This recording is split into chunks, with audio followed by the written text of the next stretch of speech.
I'm here today I was at the media day with you, Nomeva, ahead of your fight. You're just promoting against Ladarus Miller in the Bahamas. How's it going for you?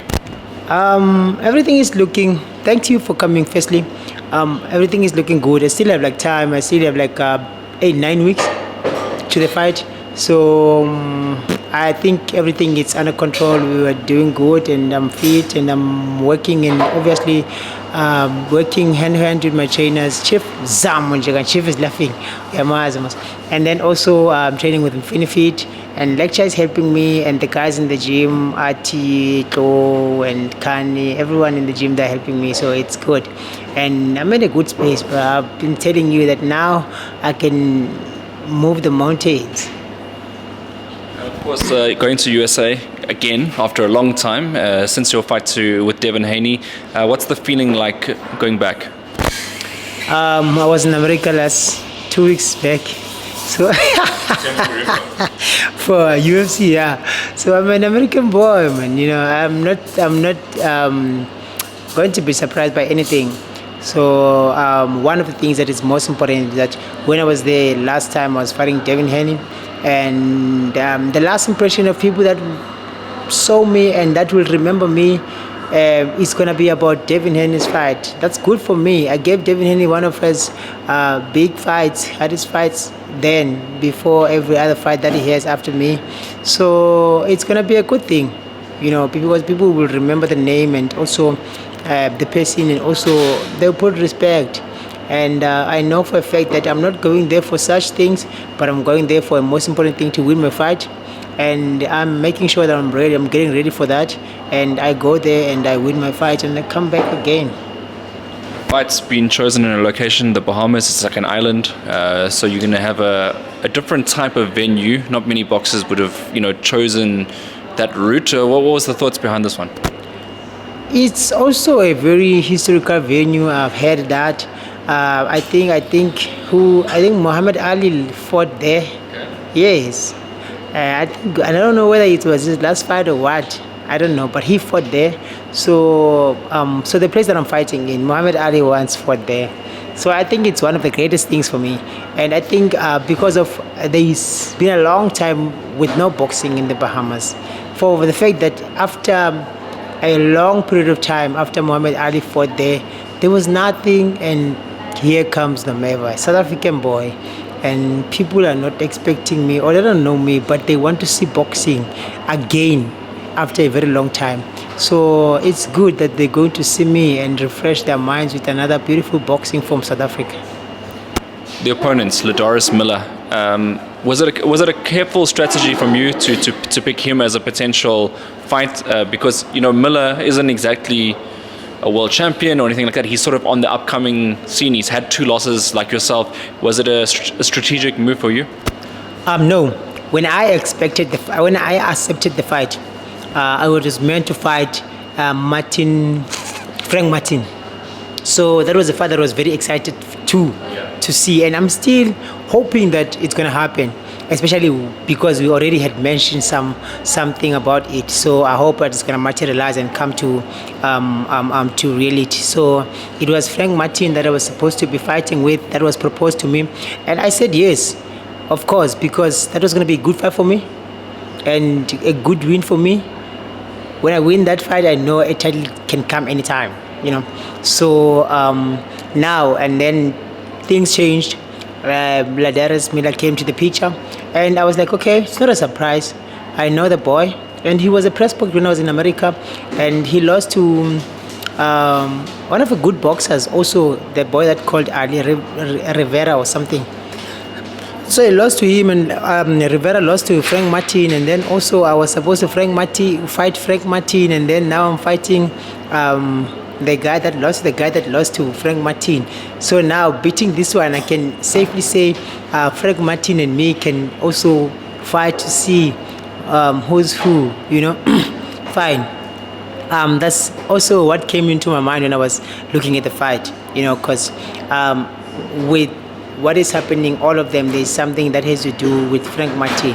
Because Ladarus Miller lost to Rivera lost to Frank Martin. So now I wanted to Frank Martin first, and now I'm fighting the boy that lost to one of the boxers that lost to Frank Martin. So maybe something can connect, end up Nomeva fighting Frank Martin, and obviously maybe getting a shot to a title, and then obviously it'll be a big achievement for me. So that's what's good about this fight. That's what made me to take this fight, and also knowing the boy, so it made things easier for me to accept the fight. I wanted to ask as well, because many times Nomeva has changed his weight division. He's lightweight, he's super lightweight, he's a junior lightweight at sometimes early in his career. Back down to lightweight again for this fight. Is this just to get the fight against Frank Martin, or do you think you're going to campaign there? Oh, I'm running away from Spider. So when Spider is coming to lightweight, I go junior welter. When he's coming to junior welter, I go to lightweight. If he wants me, he must come back to lightweight. It's simple. I'm joking. So what happens is that with Chief, we've been talking before this that it was obviously easy for me to get to 61, 62, before the fight, and I was making the junior welterweight easily once I trained with Chief. Because of the obviously different training that he has, and obviously the way that he trains me, and a lot of things that happens when I'm training with him, with everything that goes on, and obviously the way that Chief is.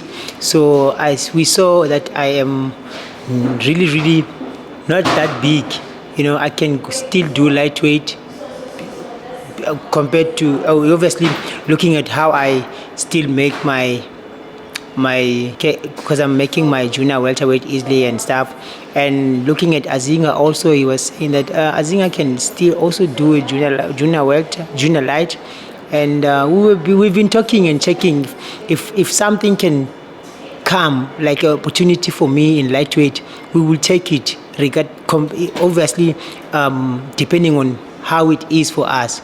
And also, like Azinga can take an opportunity in lightweight and in junior lightweight, depending on what comes up, what opportunity it is. So for me now, opportunity for a lightweight came, and obviously it's what we've been talking about before. So Chief advised, and I also agreed to take the fight in a lightweight division, So I think that's it, because we are seeing also, we're looking at the possibilities of maybe getting a shot, because I think not later, but definitely will leave the lightweight. The boy is big. Also, he was struggling to make weight when I was fighting with him then, 2019. So I know that he's not going to be a lightweight for long. So there is a possibility of him vacating the titles. And once he vacates the titles, there'll be like 8 chances of people to fight for those titles. So anything can happen, especially if I'm coming closer to the top 10 after maybe beating this boxer and get another one. I can get to the top 10, and when I'm getting to the top 10, if 8 boxers have a chance to fight for a world title, I'll be number 2 or number 3 or one of them that are fighting for a world title. You mentioned, I was listening to another interview that you're doing with another news outlet, and you mentioned that you used to be number 20 in the world in your weight division, ranked, and now you're number 70. Does it bother you that you are up there and not where you probably think you belong? It is. Not even number 20. I used to be number 2. By WBA rated number 2. So I was in the top 10 in the world at once. And to know that I did not do anything for me to drop that much, but only because I was not getting along with some people, and I ended up dropping and ended up not getting fights, and I signed wrong contracts with other promoters, and everything changed. The contracts that changed my life, that I regret signing them. So it also now and then comes to my mind that if those people were not part of my life, I should have been somewhere now. And if those people did not do what they did to me, I should have been somewhere to me. I vacated my WBO without fighting for it because someone else said to me I must vacate it, and promised me better and good things, but never materialized. Nothing that was promised to me was done, So I feel like I was not done well by some people, So it's hard. It's not something I can take it and just like, okay, fine. It's not my mistake to do. I was young. I was trying to understand and believe in people that believe that they are taking care of me or looking after my career. But only to find out that there was nothing like that, So it's sad, and it's sad, and it's what I know for a fact. I'm the person that was in that situation. I don't like it. I don't like it for anyone. And also, me as a person, I'm not happy about this situation. I will never be happy. So that's the problem. And I will fight my way back because I'm from 300 and something in ratings. And I fought until I was 170 something. And then I fought until now I'm 70 something. I am going back to the top 10 with my fighting. Because I will fight, I can still fight. There is one thing that I know, anyone can do anything to me. I'm still owed $1 million, but they never took my boxing. I dropped from number 2 to number 300, but they did not take my boxing. You see? So there is one thing that they cannot take. It's my boxing and my mind. So I'm still good. I'm fine. I'm gonna work. I'm gonna make my way up again. So now that you have reins and control of your own career, and you're choosing your own paths and your own fights that you want to take, do you feel that Ladarus Miller will automatically give you that boost to go fight more often? Let's say you picturing a career in America. Ladarus Miller happens to be in the picture when I needed an opportunity, and to tell you the truth, that when Ladarus Miller was active, he was rated way higher than me. So I'm sure he was in the top 20. He was one of the prospects, and he was just inactive. He was not rated lower than me at any point. So fighting him again can bring me back to the top 10, can maybe take me to the top 20, because that boxer is known. That boxer is obviously well known in America, especially he was one of the prospects. So it's a good fight for me, and it's an advantage that the boxer is been inactive for some time. And to this fight, I'm in a good space. I'm training in my gym. I'm training with Chief. I'm training with trainers that believe in me and that I believe in them, and I respect, and they respect me back. And I've just started changing things around me. I started working with the management team that is managing me, which is analytical management. So they are taking care of everything around me. I need to focus on my training, and also Chief is there for me to train. Fini is there for me to train. My Fight Club, and Root Box and Kelly, they are helping me with everything that has to do with my work and gym, and obviously the business. So I'm in a good space, So I believe that Ladarus Miller, it's gonna be a good fight for me to win, and I don't have problems going to the fight at all. Another question. I mean, this is just something I thought of when the new year came, and I heard that you accepted the fights, and I think you posted it on social media. It's quite far out from when you announced the fight, so I think it was like end of January or somewhere around there. And not even end of January, mid-January. So yeah, it was a bit far. I also felt like it was far, until today, when I know now we're talking about that this thing is real, it's just here. And what makes me to be also positive and feel great about this fight is that my opponent is doing the same thing. And I see like people talking about it in America already, and obviously every now and then. So it is a good thing for me. And I was in America, I did like some interviews and obviously training there, and when I was there and stuff. So it was a good feeling for me and positive attitude to me going to the fight, and obviously making sure that I am believing and believing that the fight is going to be there. And even though it was far, it was still a bit far. But now it's coming closer, and I'm getting ready, and I'm just making sure that I just have to deal. It was far when it was announced, and I also was thinking, why don't I just get a fight before that, and at least be in good position and shape But looking at my opponent also, he's been out for some time. And I was like, okay, it's not like that long. It's not long. Our last fought in November last year, so I have a lot of warm blood in me. So I'll get in the ring and I'll be still the same. I just wish that after this fight, I get a fight quicker and at least make 3 fights before the end of the year. That leads me to my next question, because you're talking about fights after this one. Are we excluding South Africa as a location for your future fights? I'm not excluding South Africa. I would like to get a good fight again, regardless of where it is. I love South Africa. I'm from South Africa. I believe that it's a great country. If there is an opportunity for me to get another fight in the Bahamas, I'm going.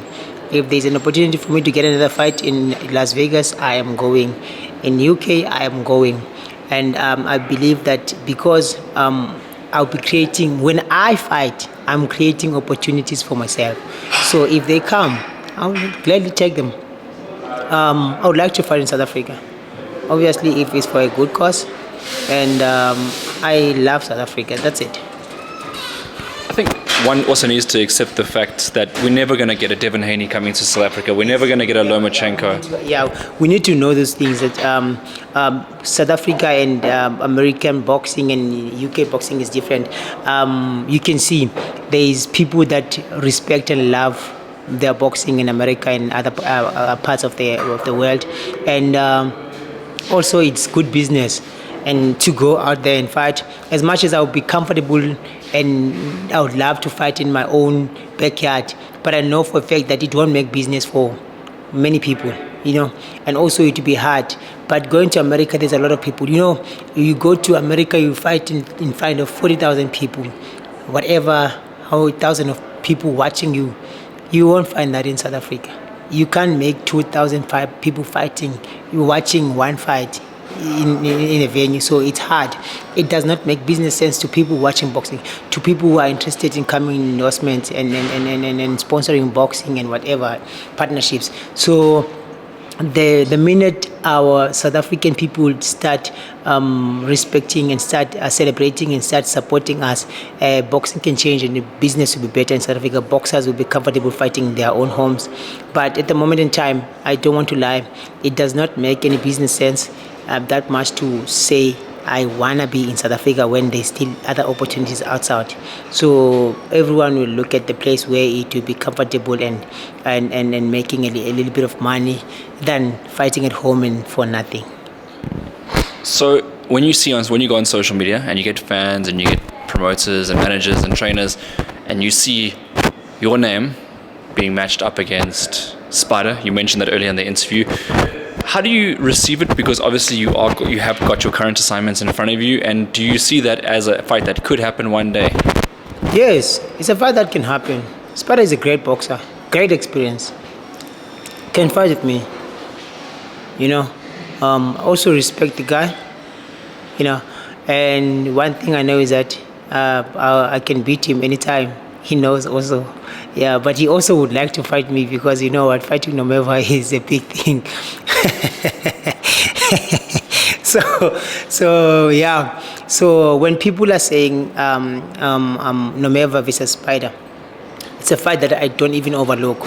It's a fight that I don't take it for granted. It's a fight that I would train as hard as I can to make sure I win it. It's a fight that can change everything about me, because if I can lose to Spider, it's bad for me. And obviously everything will change. And I don't want to see anyone being number one in South Africa apart besides me. So Spider and I will obviously work hard to make sure that he beats me so he can be number one. So it's bad. What? The fight is good. Spider is the best boxer besides me. When I'm not there, Spider is the best boxer. In the absence of the best, the worst becomes the best. I'm not saying Spider is the worst, but when I'm not there, Spider is number one. But when I'm there, I'm number one. So you see, that's the thing. So I'm the best, Spider's second best. So for him to beat me, he's gonna be the best in South Africa. Sure. So it's a good fight. I can take that fight. Don't want to lie, but obviously for a good reason. And when people are talking about it, it's a fight that I don't just look and just pass and say nothing will happen. It's a possible fight. But if I'm getting opportunities, in the meantime, I'll continue taking them. Also wish for him while the fight is not happening, our fight to get good opportunities and we fight. Maybe one day we'll make a big fight. But me and Spider, it's a good fight any day, any given day from now, at the moment. So I'm going to leave it there for that topic. And But I'll beat him. I'll beat him, but I'll beat him. One thing for sure. To make sure that was on. So we might not forget that. I'll beat him. Spider, I'll beat him. So we must not forget those things. Now, if you can ask Spider, how are you seeing the fight between you and Nomeva? He's going to say it's going to be a difficult fight. No, I'm not saying it's going to be a difficult fight. I'm saying it can be a big fight for people to watch. But a good fight for me to win, because I know I will win, and it's a good win for me, and I don't doubt that I'll beat him. But he won't say the same thing. You can go ask him. He will say, we'll see. Shots are being fired. Nomeva, I will catch up with you before your fight against Miller, obviously just to dissect the fight and get your thoughts on Miller and go more in depth. Today was more about your media presence and just doing a catch up as well, because it's been a long overdue. Obviously I haven't seen you since November last year, so I just wanted to wish you all the best on your next 8 to 9 weeks of preparation, and we'll see you soon. Thank you. And you know what you must do? You must go to Island and spend a week there and talk to other boxers. There's a lot of boxers there that are fighting, but my boys in Eastern, I think they don't even know this mic, and they would maybe surprise you with like good boxing talk. As this is South African boxing talk, you must go to Eastland and get boxing talk there one day, maybe for a week. Just go get all the boxers there. Otherwise, thank you for everything, for always being there for us boxers and obviously our boxing, and we are very grateful, and also we believe that this is helping us and to obviously talk to the masses and people that want to understand what's going through to our minds and in our preparations for our fight, and obviously be part of us and our training. So this helps us a lot, and also help them to understand, to see what we do and be able to understand everything. So thank you.